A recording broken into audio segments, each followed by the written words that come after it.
नमस्कार दोस्तों, स्वागत है आपका रीस्टार्ट लर्निंग चैनल पर। आज हम जानेंगे हिंदू कैलेंडर के 12 महीनों के बारे में और समझेंगे कि किस अंग्रेजी महीने से कौन सा हिंदी महीना मेल खाता है। हिंदू पंचांग कैलेंडर चंद्रमा की गति पर आधारित है। हर माह पूर्णिमा से पूर्णिमा या अमावस्या से अमावस्या तक चलता है। भारत में दो मुख्य परंपराएं हैं।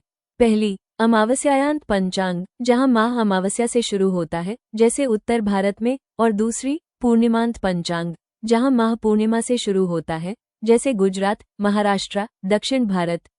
अब हर महीने का संक्षिप्त विवरण। हिंदू पंचांग में पहला महीना होता है चैत्र, जो इंग्लिश कैलेंडर के मार्च और अप्रैल के बीच आता है। यह वर्ष का पहला महीना माना जाता है। चैत्र शुक्ल प्रतिपदा से नया संवत्सर, विक्रम संवत, शुरू होता है। इसी महीने रामनवमी, गुड़ी पड़वा और चैत्र नवरात्र आते हैं।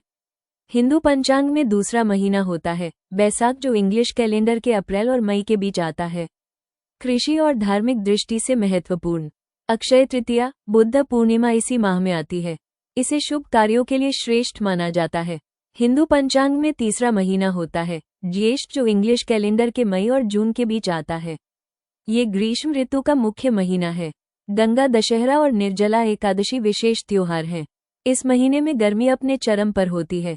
हिंदू पंचांग में चौथा महीना होता है आषाढ़, जो इंग्लिश कैलेंडर के जून और जुलाई के बीच आता है। बरसात की शुरुआत होती है। देवशयनी एकादशी से चातुर्मास प्रारंभ होता है। इस समय विवाह जैसे शुभ कार्य रोक दिए जाते हैं।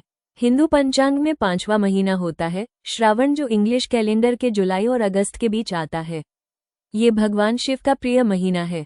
सावन सोमवार व्रत, नाग पंचमी, रक्षाबंधन इसी माह में मनाए जाते हैं। इसे धार्मिक दृष्टि से अत्यंत पवित्र माना जाता है। हिंदू पंचांग में छठा महीना होता है भाद्रपद, जो इंग्लिश कैलेंडर के अगस्त और सितंबर के बीच आता है।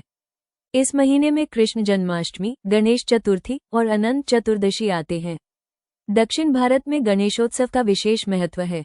हिंदू पंचांग में सातवां महीना होता है आश्विन, जो इंग्लिश कैलेंडर के सितंबर और अक्टूबर के बीच आता है। शारदीय नवरात्र और दुर्गा पूजा का महीना।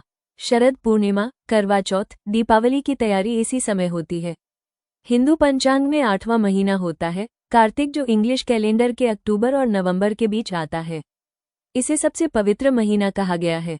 दीपावली, गोवर्धन पूजा, भैया दूज, देवउठनी एकादशी इसी माह में होती है। तुलसी विवाह भी इसी समय होता है। हिंदू पंचांग में नवां महीना होता है मार्गशीर्ष, जो इंग्लिश कैलेंडर के नवंबर और दिसंबर के बीच आता है। गीता जयंती का महीना। इस महीने में भगवान कृष्ण ने अर्जुन को भगवद गीता का उपदेश दिया था। इसे अत्यंत आध्यात्मिक माना जाता है। हिंदू पंचांग में 10वां महीना होता है पौष, जो इंग्लिश कैलेंडर के दिसंबर और जनवरी के बीच आता है। इस समय सर्दी अधिक होती है। पौष माह में दान, पुण्य और साधना का विशेष महत्व है। हिंदू पंचांग में 11वां महीना होता है माघ, जो इंग्लिश कैलेंडर के जनवरी और फरवरी के बीच आता है। ये स्नान और तपस्या का महीना है। माघ स्नान गंगा, यमुना, सरस्वती संगम पर विशेष फलदायी माना जाता है। बसंत पंचमी और महाशिवरात्रि कभी कभी इस माह में आती है।